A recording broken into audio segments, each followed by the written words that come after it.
Hey y'all, what's up? This is Roklan. Welcome back to Roklan Reacts. I know I've been taking a while, but I'm going through a couple of personal things in life, going through a divorce and things like that. So it's hard for me to get here and make these videos, even though this would be great because a few good laughs could help out everything. It helps you guys out and it helps me out. Well, anyway, today we are looking at Eglasias. What's his name? Gabriel Iglesias. This was suggested to me.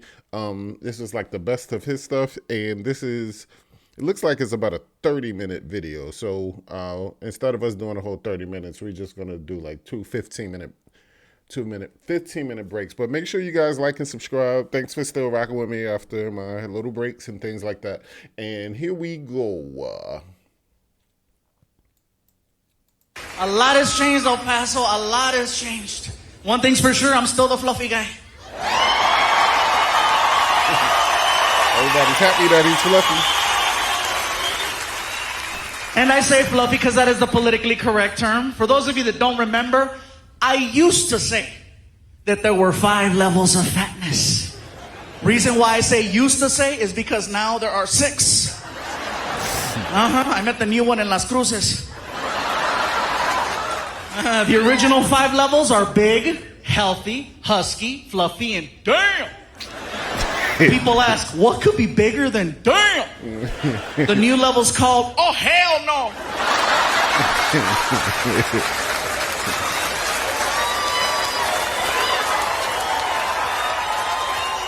What's the difference? You're still willing to work with level 5. Example, if you're on an elevator and you're with your friend and this really big guy gets on and you and your friend look at each other and you're like, damn. But you still let the big guy ride your elevator. That's the difference. Level 6, you see walking towards your elevator. Oh, hell no.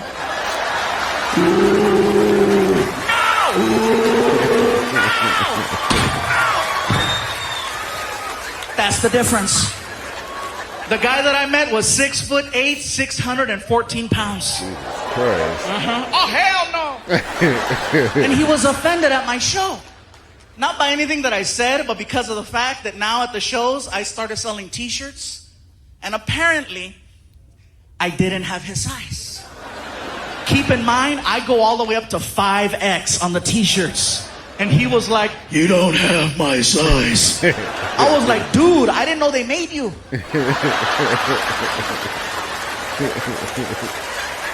I have up to 5X. I don't have X.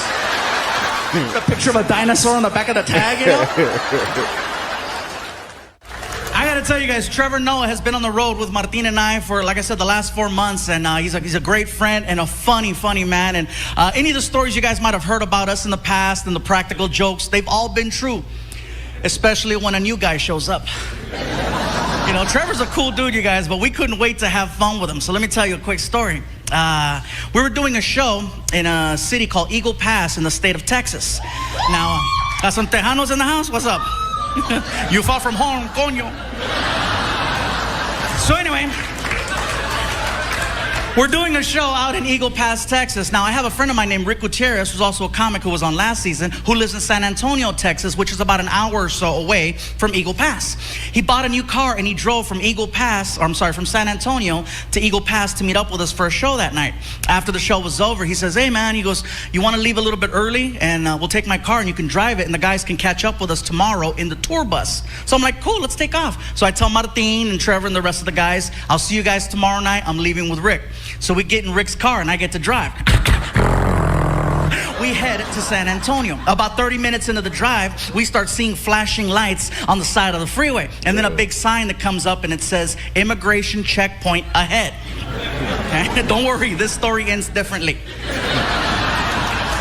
So anyways, I still get nervous. You know, I'm driving and I pull up to the line. And I'm sitting there and I'm just waiting for the officer to say something that's gonna annoy the hell out of me. So I'm just waiting, and here comes the officer, and when he saw me, he said, oh, Fluffy!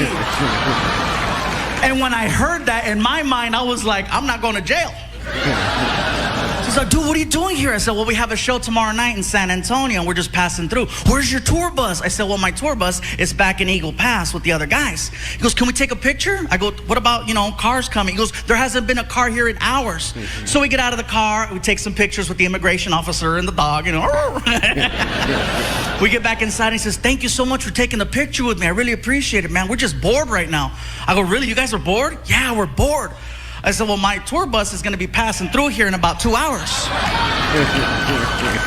And it says, we have a new guy on the bus who's from South Africa, and he's been bragging about his immigration status and how he never has problems with customs or immigration because all of his paperwork is always in order. I'm just saying, if you're bored. Next morning, you guys, I get a text from Trevor, okay? And you see how cool and calm he is. That text sounded mad. I just look at it and it said, you're a dick. I couldn't get to Trevor fast enough to hear the story, right? So Martin and I, we pull up to the theater, and we see Trevor. And he already told me in the car, dude, Trevor's mad. I see Trevor. I'm like, Trevor, you okay? And he just went off. Gabriel, it was insanity, I tell you. It was insanity. They pulled me off the tour bus like I was a common criminal. I wasn't wearing any pants. They took away my passport, my cell phone, all of my money. They stuck me in a jail cell with other criminals. Don't you have anything to say? I said, dude, you said you wanted to be black. Crocodile Hunter, I give him a lot of love, a lot of credit, but people go, it's such a loss to the nature community. He taught us so much about nature. And I got mad when I heard this lady on TV saying that he taught us a lot about nature. And it was like, no, he didn't really teach a lot about nature. If you want to learn about nature, you watch Discovery Channel or one of these, nature programs where they have a guy on safari and he's studying from afar. Crocodile Hunter, no, come on, every episode. Hey, all you doing? Look over there, right there. It's a tiger. That tiger weighs 800 pounds and it could kill a man in 10 seconds. I'm gonna touch it.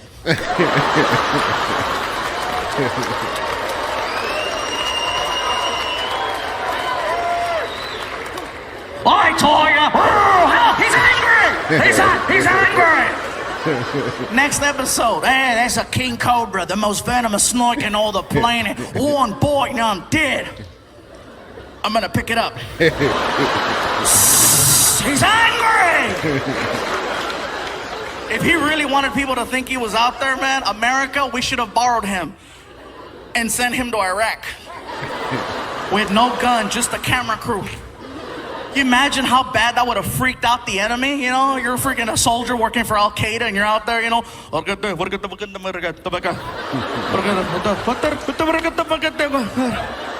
he's walking towards them wearing shorts. And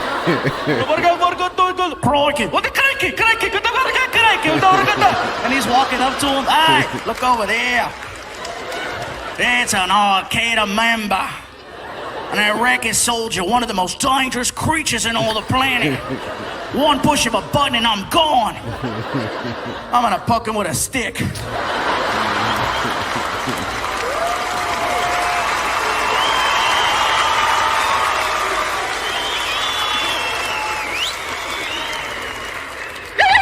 angry! But this is great, man. We've just been touring, going all over the place. It feels good to be somewhere for this long. Yeah, usually it's just, every day we're going somewhere. Yeah, all the time. I mean, it's like Vegas was the last stop, right, for the big fight? Oh, yeah, we were there for that fight. Ay, Dios mío, no. I got to tell you guys something, though. For me, the most entertaining thing about that fight was the interviews. The interviews leading up to the big fight. Especially the ones in Spanish. Because the interviews in Spanish, those guys get down. You know what I mean? It's intense. The guy comes out. Estamos aquí con ESPN Deportes. Estamos con Canelo. Canelo, please, por favor. ¿Cómo va a estar la pelea contra Mayweather? And then Canelo sounded hardcore and cool and bad. He's like, bueno, mira, le voy a dar con la izquierda y luego le voy a dar con la derecha y va a pegar el piso y se va a morir. And the guy's like, oh my God, it was like such an intense interview. And I wish they would let the guy just do interviews in Spanish. Do not make a guy who does not speak English well do interviews in English. Because in English, he doesn't sound intimidating at all. Hey, we're here with Canelo Alvarez for ESPN Sports. Canelo, can you tell us what's going to happen? What's your strategy against Mayweather?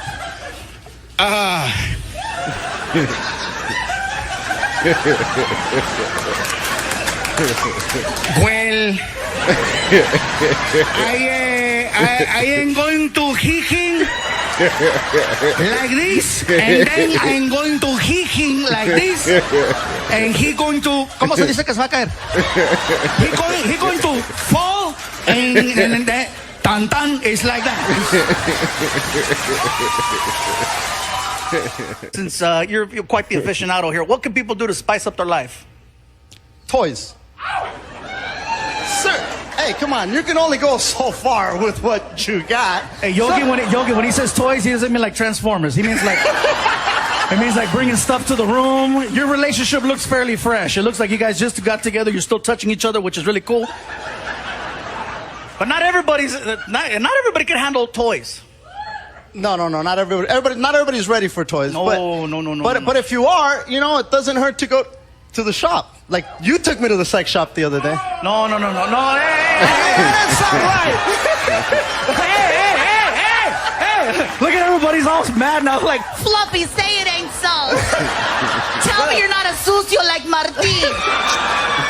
Tell me you're not dirty like him. let me tell you guys what happened, okay? I did not take him to a sex shop, okay? The sex shop just happened to be in the same parking lot as this restaurant we went to go eat at, okay? Here's what happened. We went to go eat at this place. It was amazing. We walk outside, and I'm stuffed, Martin's stuffed, and he goes, hey, look what's next door. I go, oh, yeah, big deal, dude. You know, it's this place in Dallas, Texas called Condom Sense, which is an amazing, catchy name for a place like that. You know what I mean? And he goes, let's go check it out. I go, dude, I'm good, bro. And he goes, man, it's freaking hot. And I go, well, let's get in the car. And the car wouldn't start, and we're freaking burning up. So I'm like, I bet you anything there's good AC in that, in that shop. Let's go over there.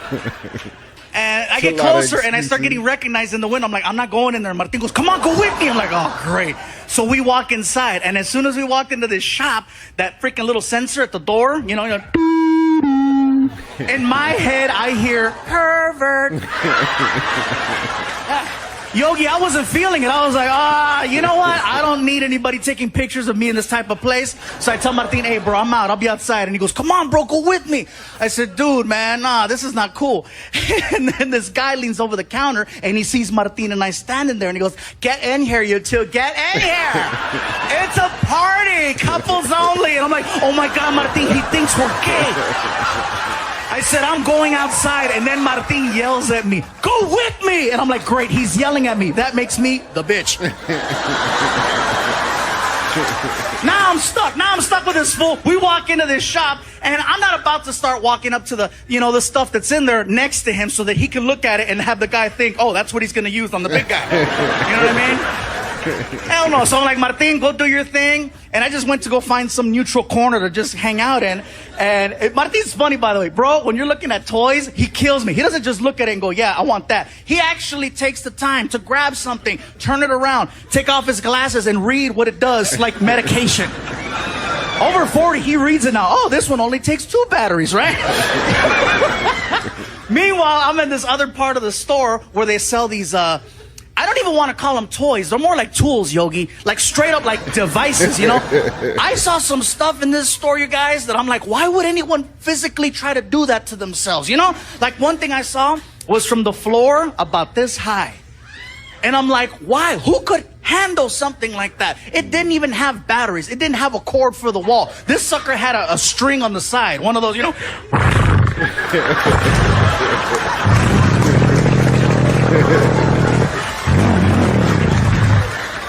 Ladies, we don't have that. We don't have that. We can't go to the house tonight. Babe, you ready? You ready? Hold on. Here we go.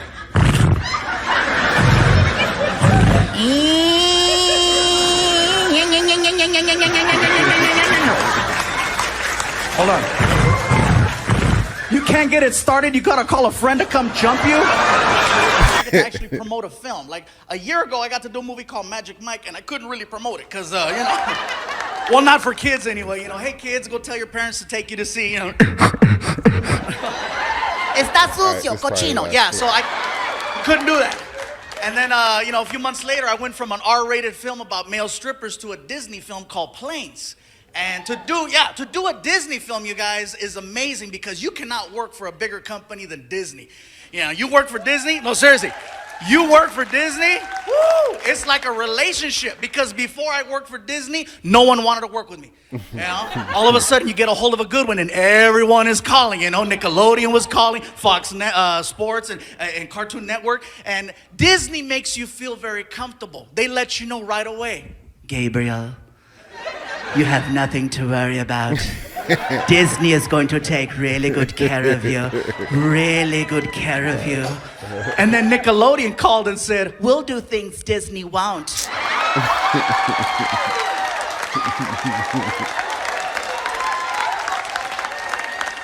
And I was like, well, hello, Nickelodeon.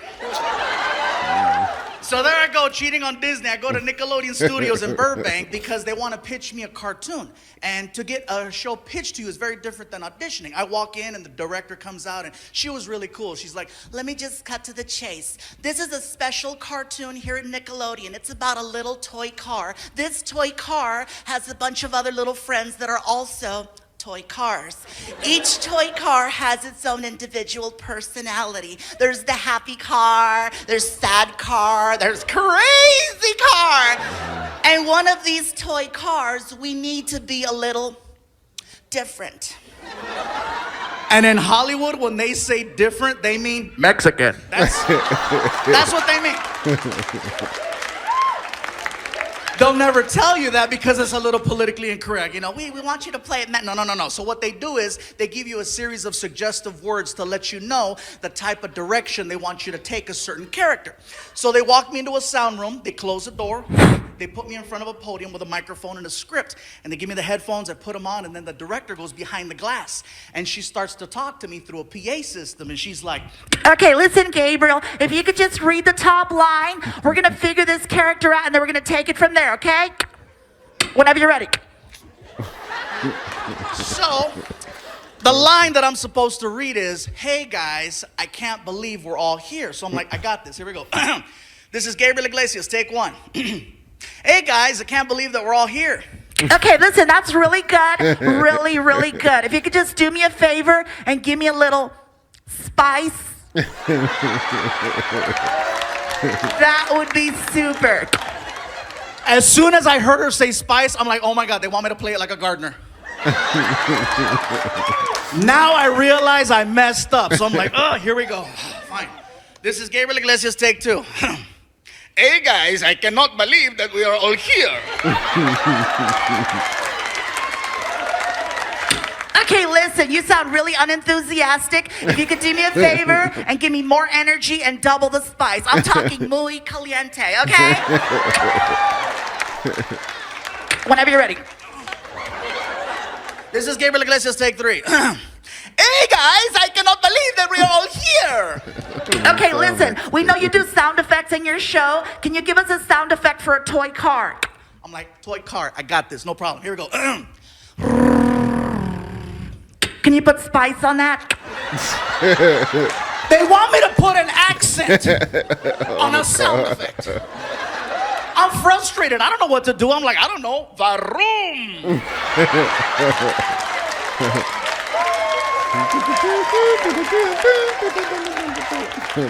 Can you give us anything else? I am so frustrated. I'm so annoyed. I'm so ready to walk. I just grab the microphone and I do this. That's what I was thinking.